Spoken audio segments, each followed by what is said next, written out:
Hey guys, welcome to another episode of the Mallorca save. You'll notice that my commentary doesn't match with my face. Unfortunately, I've had a technical issue where the audio just wasn't working for the game.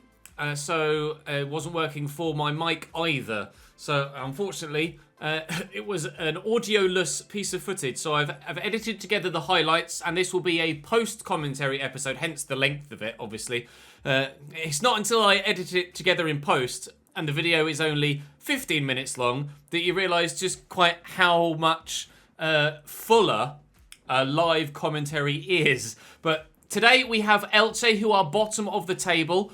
We also follow that up with games against Osasuna at the end, and Real Sociedad, and a Celta Vigo simulated game as well. You'll notice as well here that we've got a transfer bid for Russo. Now his release clause was £8 million, but I'm trying to raise some money to potentially alter things in the January transfer window, which is tomorrow's episode. So I am going to need your feedback in the comments section today, please, for the January transfer window. But I've got things in the episode that perhaps might sway your decision. So hold fire just yet. Again, apologies for the situation, but it's out of my hands, unfortunately. We've had a copyright strike and then a technical issue within 3 days. I do apologise. It's obviously not like that normally on the channel.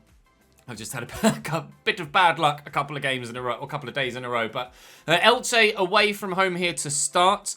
We are in decent form so far, actually. We had a very strong episode yesterday, and for the first time this season, we're on an unbeaten run. We are 4 unbeaten heading into today's episode, which is a great start. Mane in behind here. Elche are really struggling, and, well, that struggle continues. They're bottom of the table. They've won 1 from 14. They have drawn 4, but they've also lost 9. And they've only scored 8 goals in those 14 games. So whilst it was still 0-0, they were perhaps a little bit confident that they might be able to get a draw, because they have been drawing a few. They've lost 9 and a bottom. I've lost 8.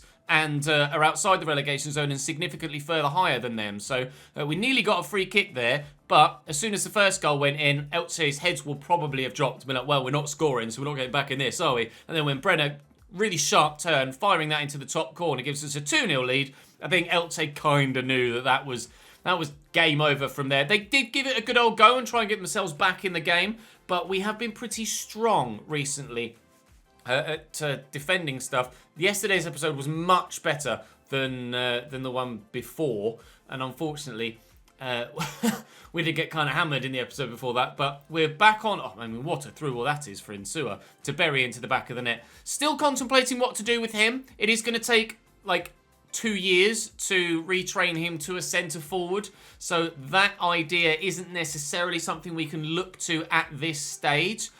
He's a cam as well, so to change him to a centre forward is literally the next move to do, and it's still going to take absolutely forever. So him moving to a centre forward and changing to the false 9 isn't necessarily going to work as things stand, but Brenner is turning up. Yeah, 125 weeks, I've just checked next to me, 125 weeks for Insua to become a centre forward, so and the false 9 thing is a bit in the mud at the minute, but Elche are in the mud. We, however, washing the mud off and starting to rise up the table. Not many chances in that game, as you could see there. Only 4 for me and 2 for them, but a solid 3-0 victory.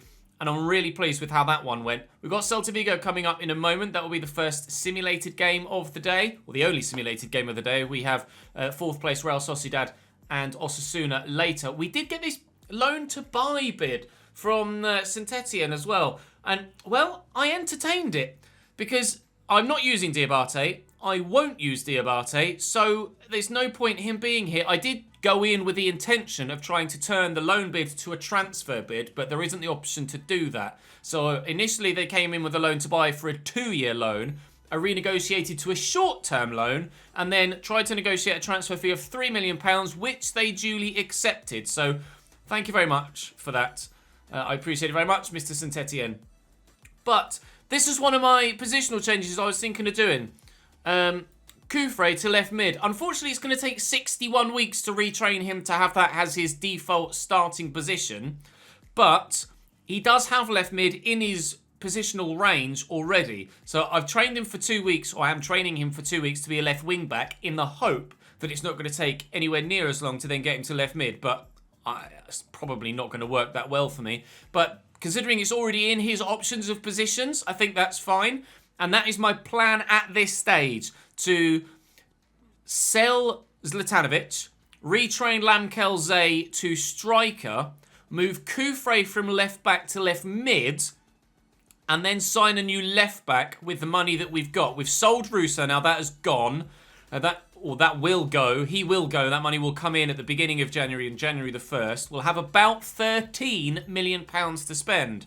Thank the Lord for Lucas Robertone, by the way, with the last gasp winner to give us a 2-1 win against Celta Vigo. Thank you very much. So, very pleased with how this episode's shaping up so far. Let me know what you think of that. My theory behind the Kufre decision is that it's going to be cheaper to bring in a left back than it is to bring in a left mid of similar quality. Kufre's 84 rated, my highest rated player, I think actually my highest valued player as well, and I feel like he's a little bit wasted at left back. He has great dribbling stats, he has great crossing stats and good passing. Why not utilise him further forward and get more out of him? And for equal value, or for an equal rating even, it's going to be cheaper and of better value to bring someone in at left back than it is to bring someone in at left mid. That's the theory behind it. So let me know what you think about that in the comments section down below. So I'm moving away from the idea of a CDM. I'm going to continue with Bay and Lucas Robertone in the formation that we have. Look to move Lamkelze to striker as a backup striker, Kufre to first team left-sided midfielder, and then a new left back for the starting 11. That's the plan. Let me know what you think. But you can see Real Sociedad here taking the lead early doors. Lovely finish by Willian Jose, by the way, on the outside of his foot. Excellent technique, wonderful finish, and that's the difference between us and the top of the table right now. Sociedad are actually third as we headed into this tie, and looking very, very strong indeed, having a wonderful season, above where they really should be, to be completely honest. They've got David Silva still in their midfield. Excellent ball through here, though, by Insua to Lamkelze. Obviously, we're going to turn inside. I tried to whip this to the far top corner, and I think the goalkeeper expected me to do that as well. And Lamkelze's actually daisy-cutted it across the floor, and it's arrowed into the bottom corner. And, well, I was very pleased with it, if not a little bit surprised at how it went in, but delighted that it did go in. So, in the lead, we have the opportunity to go if we can find another. And you can see me doing the animation there. Obviously, I was talking about it in live commentary. The keeper thought as well, I think, that I was going to go high. And he went with a high animation, and then the ball's kind of zipped under him, and he's like, it's gone the other way. I wasn't ready for that. I wasn't ready for it either, but very pleased that that came to pass. 1 goal back, and we're on the attack again here, trying to get something from this game against Sociedad. We've had defeats to Atleti, Barcelona and Real Madrid, but we have managed draws against Sevilla and Valencia, so I wasn't sure whether I was confident for this or not confident for this. But Mane's in, and from a tight angle, we've scored 2 in not too many minutes to give ourselves a 2-1 lead. We fully turned it around here, 16 and 24, just 8 minutes between the goals, and 3 goals in the game inside the opening 24. But Oyarzabal is in the box here. Very, very good winger. Shot blocked. They brought Anderson Talisca off the bench. Then Paul Lopez tried to have a shot as well, but that was blocked well. And Bay on the counter-attack unfortunately wasn't able to build anything else. But Sociedad kept coming at me, looking for that equaliser, knowing that A, we're susceptible to conceding a late goal, and B, we've been drawing a lot of games 2-2 against sides that are in that kind of Europa League area. But look at Kim Min-jae there. Either go back and watch it back again. You can see my reaction live there in the bottom corner. I'll show you the replay here. Watch Kim Min-jae. The ball goes over his toes and he completely ignores it. Just lets the ball go over his toes, straight to the awaiting striker who slams it home. It is to be a 2-2 draw against another Europa League level side, but they certainly shouldn't have had the opportunity to do that. And as such, Kim Min-jae was removed from my starting lineup for the next game, and Bella Kotchap was restored to the starting lineup. With the 4 points, though, we are still unbeaten so far today and in the past 2 episodes. On a decent run, we're coming up against Osasuna here, who are mid-table, similar to Celta Vigo, who we simmed against and got that late 2-1 winner. Now, Osasuna don't have Cardona anymore. He was our striker, of course, season 1, if you cast your mind back. And he left Osasuna in the most recent transfer window. We saw that when we were flicking through to see who did what in the window in the league that we're in. But you can see how they're building well here. Can't really get rid of it. Bella Kotchap not really doing that well either. I haven't really found my way with him. Kim Min-jae's been very solid, but that one mistake annoyed me so much that I just removed him. It's an excellent little back heel that I wasn't expecting whatsoever. But thankfully, Koke Vegas comes to my rescue with a save. But Osasuna kept flying at me. Then Montes decided he wanted to turn into Harry Maguire. Wins the ball back and then goes for a run into a forward area. Insua has the option out wide in Carlos Mane, who has been playing very, very well for us. Obviously, Jordi Mbula owned that role earlier on in the save. Brenner in behind here and thwacks that against the post very nearly 1-0 to Mallorca.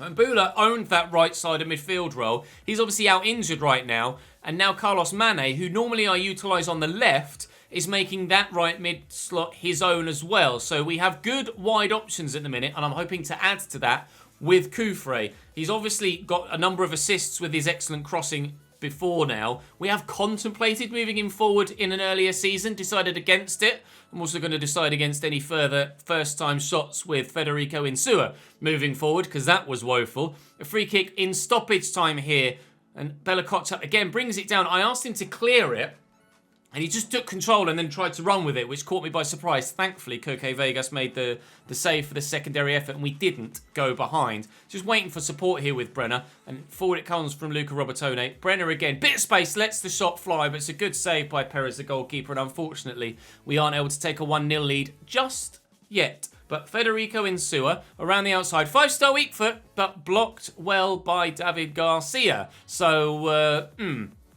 still, can't seem to find a way past this Osasuna backline. But try and try again, and you will succeed. Brenner with the header. Most of the time, when he challenges for headers like that, he's behind the defender. But on this occasion, like the first time almost ever, he actually gets the right side of the defender. And what do you know? When he does that, the ball ends up in the back of the net. Thank you, sir. Appreciate that very much. We actually have a goal to go in front. Something to defend now.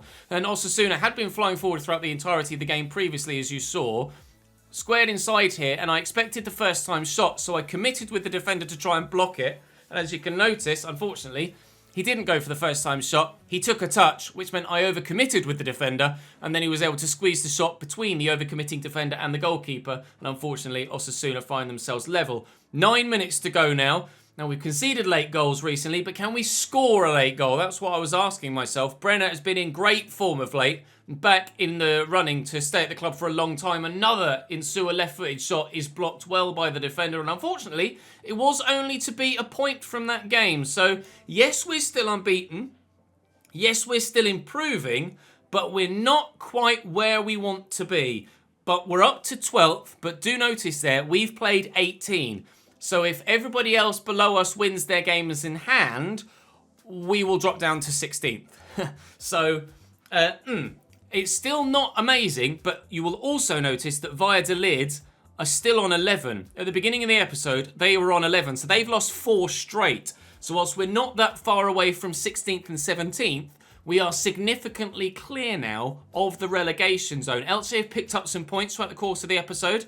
They're actually off the bottom and now into 19th. We've got Granada, Espanyol and Real Madrid tomorrow in the January transfer window. But let me know. My priority at the moment is that left-back role. I will try and raise a bit more money with the sale of Zlatanovic. We will get the money from Russo as well. And from there, we will try and work out what we can do. A number of the youngsters that are currently out on loan are growing very well. Up 3, 4, maybe even 5 ratings in the case of Javier Morientes out in goal on loan at Norwich. And a couple of others have grown very well too.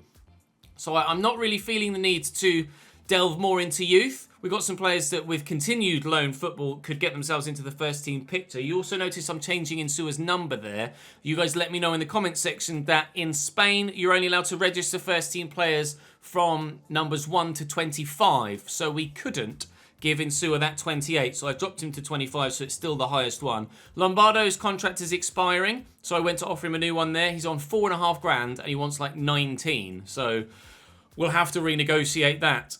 in the next episode. I think I'm still going to keep Lombardo as my backup winger, now that Zay's going to move forward to striker and Kufre's going to move forward to left mid. So we don't need to sign another winger. I'll just get Lombardo to sign a new contract and we can keep him and then maybe sell him on in the summer and improve after that once we've got some more money. But that's going to bring today's episode to a close, guys. Thank you very much for watching. Do drop the video a like if you've enjoyed. Subscribe to the channel to make sure you don't miss out on more. Get apologies for the issues the past few days.